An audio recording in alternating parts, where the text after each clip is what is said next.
My name is Jane Jacobs. I grew up in New York City, where I was surrounded by fast-paced, stressful environments. From an early age, I had a natural drive for law, and I soon became a respected attorney specializing in civil rights. I was known for being a fierce advocate for justice, someone who could argue any case with conviction and win. My career was demanding, but I thrived in it. The adrenaline, the deadlines, the feeling of making a difference, it kept me going. But in all the chaos of my busy life, something important was always missing. I was focused on winning cases, yet something deep inside me always told me that I needed to slow down and appreciate life. One weekend, my husband and I decided to take a break. We needed some time away from the office. We headed to a vineyard upstate, just outside the city, for a much-needed getaway. It was supposed to be a relaxing trip, a short break before the hustle of my next trial. When we arrived on Thursday, I felt a little off, but I brushed it off. Perhaps it was the stress from the upcoming case or the late nights in the office. But as Friday came, I started to feel worse. My stomach ached, I felt feverish, and I could barely keep my eyes open. By Saturday, I could hardly get out of bed. I knew something was wrong. My husband, who had once been a paramedic, insisted we go to the emergency room. After several tests, the doctors confirmed the worst. I had appendicitis, and my appendix had already ruptured. My condition was serious, and I needed surgery immediately. They prepped me for surgery, hooked me up to 4 fluids, and wheeled me down the hall to the operating room. As the doors to the surgery room opened, I noticed how cold it was. The fever that had already made me shiver intensified, and I felt a sense of dread wash over me. I was still dizzy from the fever, but I had to focus. The doctors and nurses began their work, moving quickly to get me onto the operating table. As they slid me over, I was aware of a tiny space on the table, wondering if I'd fall off. It felt uncomfortable and cold. But then, something miraculous happened.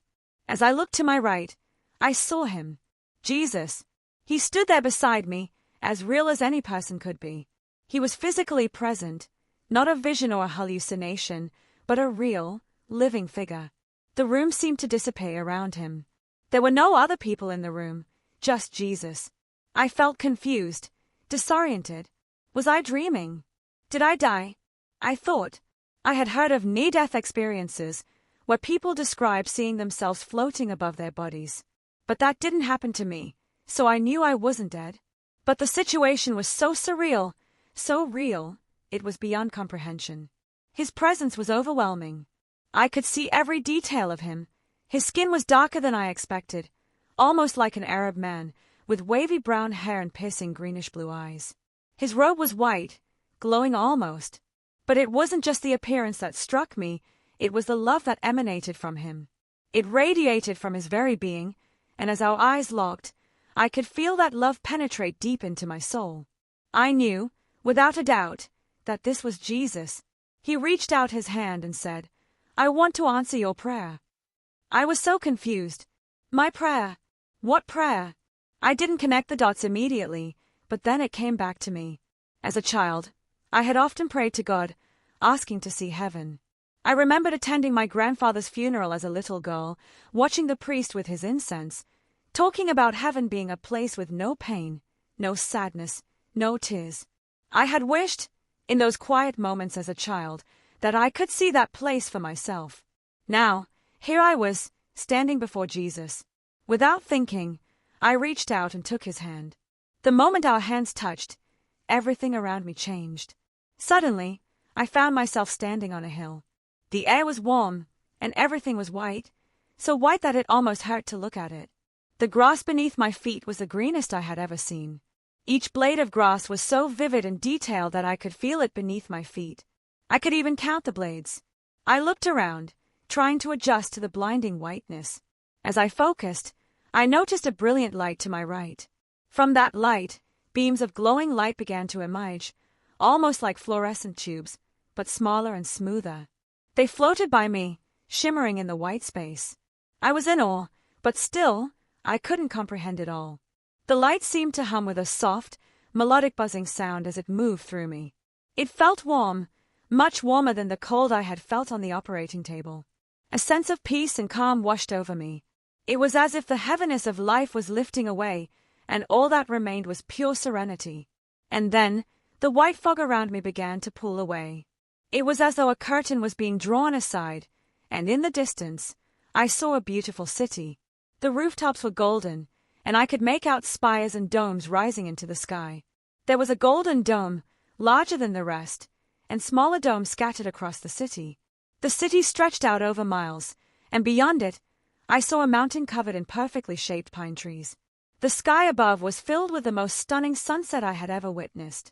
Colors of red, orange, yellow, and purple blended seamlessly together, forming a brilliant display.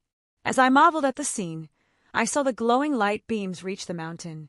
One of the lights touched the tip of a tree, and when it did, it burst into hundreds of sparkling beams, lighting up the whole mountain in a cascade of white light. The beauty was beyond words. Then Jesus spoke again, saying, "This is the glory of the Lord." I felt a wave of weakness overcome me as I fell to my knees, overcome by the beauty and power of what I was witnessing. But just as quickly as I had fallen, I felt a shock, like a jolt of electricity running through me. In an instant, I was back in the operating room. The sterile, cold environment replaced the warmth and serenity of heaven. I opened my eyes and saw a doctor standing over me, wearing a mask. He asked, "Do you know your name?" I could barely speak, but I managed to whisper, "Jane." He seemed relieved, then asked, "Do you know where you are?" I was confused, running through my mind, "Where am I?" And then it hit me. Oh yes, the vineyard, the hospital, the surgery. I said, "Ventura." The doctor nodded and said, "You're going to be okay." The next few days were a blur as I recovered in the ICU. My husband, who had been by my side the whole time, was amazed at how quickly I recovered. But I knew, deep down, that the experience I had was the reason I was alive. When I finally went home, I couldn't wait to share my story. But when I tried, the words wouldn't come. I cried, overwhelmed by the beauty and the depth of what I had experienced. It took me several days before I could speak about it fully to my husband. When I finally did, he cried with me. The experience changed me. I had been living in a rush, focusing on my career, my clients, my cases. But now, I understood the importance of slowing down, of appreciating life. I learned to stop and smell the flowers, to take a moment to truly appreciate the beauty around me. I began to embrace each day, taking time to look at the sunset, to admire a flower, and to cherish every little moment. Jesus didn't give me an assignment, but I felt his presence in my life like never before. He wanted me to live with intention, to spread love, and to appreciate the beauty of his creation. I now take every opportunity to share my story with others, urging them to slow down, appreciate life, and know that we are never alone. The experience changed everything for me. It taught me to embrace life, to live fully, and to know that there's something greater than all of us. And one day, when my time comes, I believe Jesus will meet me again and show me the city I didn't get to see. But for now, I have work to do, a life to live, and people to love. I don't take anything for granted anymore. Every morning, when I wake up, I am thankful. Thankful for the breath in my lungs, for the love in my heart, and for the second chance I was given. Life is fragile, but it's also beautiful. We are all given a gift to love, to experience joy, and to make the most of every precious moment. Thank you so much for watching. I hope my story inspires you to love more deeply, never take anything for granted, and live this life according to God's will and purpose for you.